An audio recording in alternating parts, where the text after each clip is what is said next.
जय हिंद दोस्तों। आप देख रहे हैं अपना YouTube चैनल दी आरडी एक्सप्रेस। दोस्तों इस वीडियो में हम लोग सीआरपीएफ ट्रेड्समैन के लिए सामान्य हिंदी का 10वां प्रैक्टिस सेट देखने वाले हैं। मैं आपको बता दूं कि चक्षु पब्लिकेशन का यह प्रैक्टिस सेट है जिससे हम लोग प्रश्नों को कर रहे हैं। दोस्तों आपके एग्जाम में बिल्कुल ऐसे प्रश्न देखने को मिलेंगे।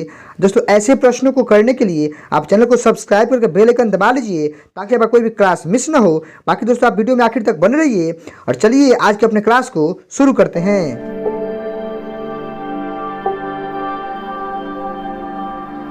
दोस्तों आज का पहला प्रश्न आपके सामने है। कह रहा है कि भगवान करे कि तुम्हारा भला हो, यह कैसा वाक्य है?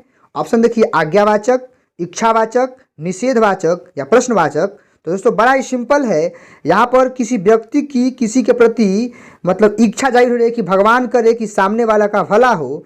तो दोस्तों इस आधार पर इसका करेक्ट आंसर ऑप्शन 2 हो जाएगा, इच्छावाचक। आगे बढ़ते हैं क्वेश्चन नंबर 2 के साथ। दोस्तों 2 नंबर प्रश्न को आप पढ़ लीजिए। प्रश्न नंबर 2 है कि वकील किस भाषा का शब्द है? अरबी का, फारसी का, तुर्की का या संकर का?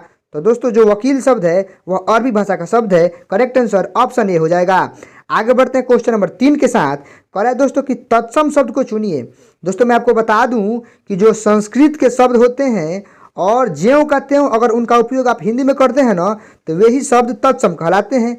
इस आधार पर आप देख लीजिए कि आग आग तो दोस्तों हिंदी का शब्द है, आज भी हिंदी का है और आंख भी हिंदी का है। बच गया एक अग्र आगे वाला, तो करेक्ट आंसर ऑप्शन ए हो जाएगा कि अग्र ही तत्सम शब्द है। बढ़ते हैं दोस्तों क्वेश्चन नंबर 4 के साथ। संज्ञा से प्रश्न है दोस्तों। कह रहे कि लड़का का भाववाचक रूप क्या होगा? ऑप्शन देख लीजिए, लड़कापन गलत, लड़ाई, लड़की नहीं, बच गया ऑप्शन 2। करेक्ट आंसर ऑप्शन 2 होगा, लड़कपन। बढ़ते हैं क्वेश्चन नंबर 5 के साथ। दोस्तों प्रश्न नंबर 5 पढ़िए। मिठास कैसा शब्द है? जातिवाचक, भाववाचक, समूहवाचक या द्रव्यवाचक? तो दोस्तों अब मैं आपको बता दूं कि मिठास कहने से ना भावना का बोध हो रहा है। इस आधार पे करेक्ट आंसर ऑप्शन 2 हो जाएगा। तो इन प्रश्नों में आप कितना सही कर पाए हैं इसका कमेंट आप नीचे कर सकते हैं। बाकी दोस्तों देखते हैं क्वेश्चन नंबर 6 को। चाय में कुछ पड़ा है, इसमें कुछ क्या है? दोस्तों मैं आपको बता दूं कि जो कुछ है इसको बताना है। दोस्तों जो कुछ है ना वह सर्वनाम है और क्या है? अनिश्चयवाचक सर्वनाम है। ठीक है दोस्तों, इस आधार पे आप समझ जाइए कि यह अनिश्चयवाचक सर्वनाम में कोई, कुछ, ये सब क्या होता है? अनिश्चयवाचक सर्वनाम होता है। बढ़ते हैं तो क्वेश्चन नंबर 7 के साथ। विशेषण से प्रश्न है कि इच्छा का विशेषण क्या होगा? इच्छित, ऐच्छिक, ऐच्छिक या इच्छापन? तो दोस्तों इच्छा का जो विशेषण होता है वह होता है ऐच्छिक। करेक्ट आंसर ऑप्शन 3 हो जाएगा। बढ़ते हैं दोस्तों क्वेश्चन नंबर 8 के साथ। दोस्तों जो क्वेश्चन नंबर 8 है वह क्रिया से ली गई है। दोस्तों क्वेश्चन नंबर 8 कह रहा है कि अशोक के आते ही मोहन रो पड़ा, इसमें कौन सी क्रिया है? प्रेरणार्थक क्रिया, तत्कालिक क्रिया, सहायक क्रिया या पूर्वकालिक क्रिया? तो दोस्तों मैं आपको बता दूं कि जो प्रेरणार्थक क्रिया होती है उसमें कर्ता स्वयं कार्य नहीं करता है, किसी दूसरे को करवाता है। जैसे मान लें कि सीता राम से पत्र लिखवाती है, वह प्रेरणार्थक होगा। अच्छा बच गई सहायक क्रिया की, तो जो मूल क्रिया की सहायता करता है वह सहायक क्रिया है। अच्छा पूर्वकालिक क्रिया क्या है दोस्तों? जिसमें एक काम पहले हो गया, मैं खाकर पढ़ता हूँ, तो पूर्वकालिक है। लेकिन बच गया एगो तात्कालिक क्रिया। दोस्तों इस प्रश्न का करेक्ट आंसर ऑप्शन 2 होगा, तात्कालिक क्रिया, जिसमें एक क्रिया के समाप्त होते ही दूसरी क्रिया शुरू हो जाती है। अशोक के जैसे अशोक आता है बस मोहन रोने लगता है। तो पहले अशोक का आना हुआ, एक क्रिया खत्म हुआ, वैसे ही एक क्रिया शुरू हो गई, मोहन का रोना। करेक्ट आंसर ऑप्शन 2 हो जाएगा। उम्मीद है आप समझे होंगे। बढ़ते हैं क्वेश्चन नंबर 9 के साथ। करें दोस्तों 9 नंबर की पुल्लिंग शब्द नहीं है। कौन सा शब्द पुल्लिंग नहीं है?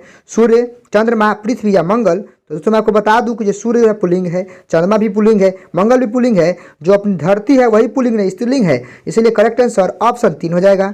बढ़ते हैं क्वेश्चन नंबर 10 के साथ। थोड़ा सा जूम आउट करते हैं, आप देख लीजिए प्रश्न को। कह रहा है दोस्तों 10 नंबर कि निम्न में पुल्लिंग शब्द बताइए।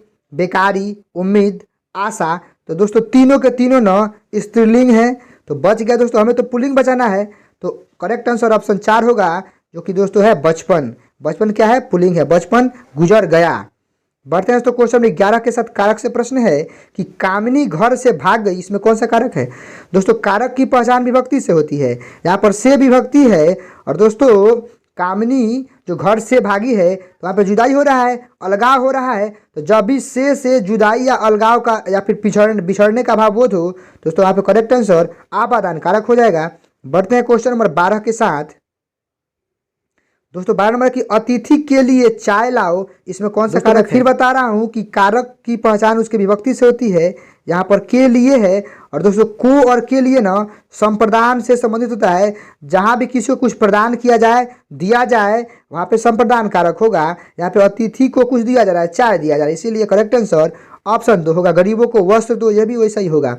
दोस्तों काल से प्रश्न आते हैं, मतलब टेंस से आपको इसे देखना होगा। दोस्तों टेंस से प्रश्न आते हैं, कह रहे कि विनोद पत्र लिखता होगा, इसमें कौन सा काल है? संदिग्ध भूतकाल, संदिग्ध वर्तमान काल, संभावित भविष्यत काल या सामान्य वर्तमान काल। तो दोस्तों यह जो वाक्य है वह संदिग्ध वर्तमान काल का, इसमें संदेह है कि विनोद पत्र लिखता होगा नहीं लिखता होगा। करेक्ट आंसर ऑप्शन 2 होगा। बढ़ते हैं क्वेश्चन नंबर 14 के साथ। बड़ा ही आसान सवाल है कि हिंदी में काल के कितने प्रकार होते हैं? 2, 3, 4 या 5? तो दोस्तों हिंदी में काल के 3 प्रकार होते हैं, वही अपना प्रेजेंट, पास्ट और फ्यूचर। वर्तमान काल, भूतकाल और भविष्यत काल। बढ़ते हैं क्वेश्चन नंबर 15 के साथ। दोस्तों 15 नंबर प्रश्न आपके सामने है कि छात्रावास का संधि विच्छेद क्या होगा? दोस्तों बड़ा ही सिंपल है, छात्रावास का जो संधि विच्छेद होगा वह छात्र प्लस आवास होगा। इस आधार पे मैं आपको ऑप्शन दिखा रहा हूँ, आप देख लीजिए। इसका करेक्ट आंसर छात्र जो आवास होगा। बाकी आप देख लीजिए ऑप्शन आपके सामने हैं। दोस्तों यह छात्र है, नहीं होगा, छात्र जो आवास। करेक्ट आंसर ऑप्शन 2 होगा। यहाँ पे प्लस होना चाहिए था, आप देख लीजिएगा। तो करेक्ट आंसर दोस्तों ऑप्शन 2 होगा, छात्र जोड़ आवास। करेक्ट आंसर यहाँ है। बढ़ते हैं क्वेश्चन नंबर 16 के साथ।